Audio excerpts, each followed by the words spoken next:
Salut les pirates. Alors, on se retrouve aujourd'hui pour parler des spoilers du chapitre 1066. Et ça promet, du coup, restez jusqu'à la fin pour ne rater aucun détail important parce que ce chapitre va marquer One Piece avec toutes les révélations qui vont en sortir. En attendant, avant de commencer, mettez un j'aime pour soutenir la chaîne, abonnez-vous pour rejoindre l'équipage et activez la cloche de notification pour ne rien rater de nos prochaines vidéos. Allez, c'est parti. Alors, le titre du chapitre sera la volonté d'Ohara, en référence à l'île qui abrite les plus grands historiens du monde de One Piece, et aussi à l'accident ayant eu lieu sur cette île et certains détails qu'on ignorait. Pour la cover page, on n'a pas encore d'informations, donc on la découvrira sûrement un peu avant le chapitre. Du coup, ça serait un chapitre centré autour de l'accident d'Ohara, et apparemment, une grande partie du chapitre serait un flashback de ce qui arrivait après l'accident. Déjà, on apprendra que Dragon et Vegapunk s'étaient rendus à Ohara après l'attaque du gouvernement et qu'ils étaient aussi des connaissances du professeur Clover.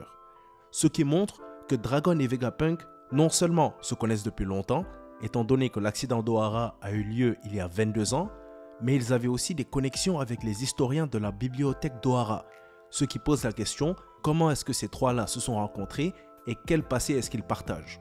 Le plus grand historien, le plus grand scientifique et le plus grand criminel quand même.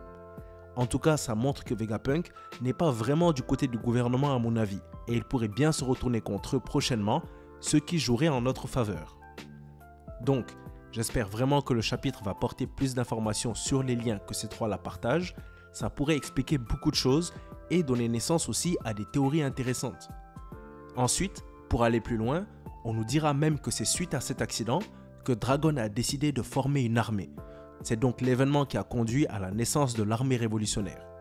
Sûrement en voyant la force militaire de la marine, il a sûrement dû réaliser qu'il faudrait que lui-même possède une armée, s'il veut vraiment arriver à changer le monde et affronter le gouvernement mondial. Je pense qu'il était déjà un révolutionnaire à ce moment, étant donné que l'exécution de Roger avait déjà eu lieu 2 ans avant, et on avait vu Dragon à ce moment-là avec sa cape se la jouer discret. Sauf qu'à cette époque, il était probablement en solo et a décidé de former une armée après avoir assisté à l'incident d'Ohara. Mais il pourrait aussi y avoir l'explication qu'il était de la marine et n'a pas voulu être remarqué à l'exécution d'un pirate, ce qui ferait du sens et pourrait aussi alimenter la théorie comme quoi il était un amiral ou un haut placé dans le rang. En tout cas, ça va être intéressant à voir. Il se trouve aussi que les livres présents à Ohara, que le gouvernement avait essayé de brûler, ont été sauvés et portés par un groupe de géants et ces derniers étaient dirigés par quelqu'un portant des bandages. Alors, une théorie qui circule entre les liqueurs, mais qui n'est pas encore officielle, serait que Jaguar d'Isol ne soit pas mort pendant l'accident, ce qui est possible étant donné qu'on ne l'a pas vu mourir, et il aurait potentiellement aidé à sauver les documents de la bibliothèque avec certains de ses camarades géants. Les bandages pourraient tout simplement être le résultat de soins qu'il aurait reçus après, d'une façon ou d'une autre, s'être libéré de l'attaque d'Aokiji. Ça serait juste magnifique si c'était le cas, parce que ça voudrait dire qu'il pourrait y avoir une réunion entre lui et Robin dans le futur. Mais bon, comme je l'ai dit, pour l'instant ce n'est pas encore confirmé. C'est toutes les informations qu'on a concernant le flashback pour l'instant. Les spoilers nous disent aussi qu'à la fin du chapitre, Luffy va rencontrer le vrai Vegapunk, et que les premières paroles de ce dernier seront « Fils de Dragon, je savais que tu viendrais », voulant donc dire que Vegapunk était non seulement au courant de la venue de Luffy, mais aussi l'attendait. Je pense qu'on se demande tous pourquoi est-ce que Vegapunk attendrait Luffy.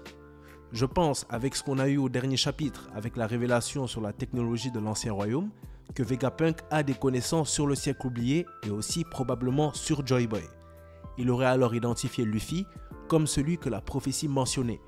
Après tout, si c'est l'homme le plus intelligent du monde et qu'il a des informations sur le siècle oublié et sur Luffy, alors il devrait pouvoir venir à la conclusion que ce dernier est Joy Boy. Sans compter qu'avec son avis de recherche avec le Gear 5 comme image, si le gouvernement a pu reconnaître l'apparence de Joy Boy, alors il est fort possible que Vegapunk en soit aussi capable. Donc, est-ce que ce serait pour aider Luffy dans sa quête qui l'attendait ou est-ce qu'il y aurait une autre raison? Donnez aussi votre avis sur la question. On nous dit également qu'apparemment il y aurait une ressemblance entre Vegapunk et le scientifique Albert Einstein. Ce qui fait du sens étant donné que Vegapunk est le plus grand scientifique du monde de One Piece et Einstein est celui dont le nom est le plus attaché à la science dans notre monde. Alors, Évidemment, il y a beaucoup de scientifiques connus, mais je suis sûr que si vous demandez à 100 personnes de vous donner le nom d'un scientifique, leur première réponse sera Einstein. Donc la référence fait plaisir. C'est toutes les informations qui sont disponibles en ce moment, donc on attend d'en recevoir plus. En tout cas, ce serait un chapitre incroyable apparemment, entre le flashback sur les événements post-Ohara, la création de l'armée révolutionnaire et le mystère de la rencontre entre Luffy et Vegapunk, ça promet. Du coup, dites-moi ce que vous pensez des spoilers, comment Dragon, Clover et Vegapunk se connaissent, qui serait l'homme au bandage qui a aidé les géants à sauver les livres d'Ohara, pourquoi Vegapunk attendait Luffy, donnez vos avis en commentaire qu'on en débatte.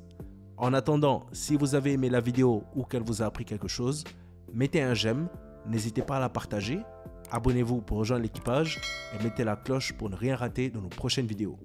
Celle-là touche à sa fin, merci d'avoir suivi. C'était Mangamonde et comme d'habitude, c'était un plaisir de faire cette vidéo pour vous. À bientôt les pirates.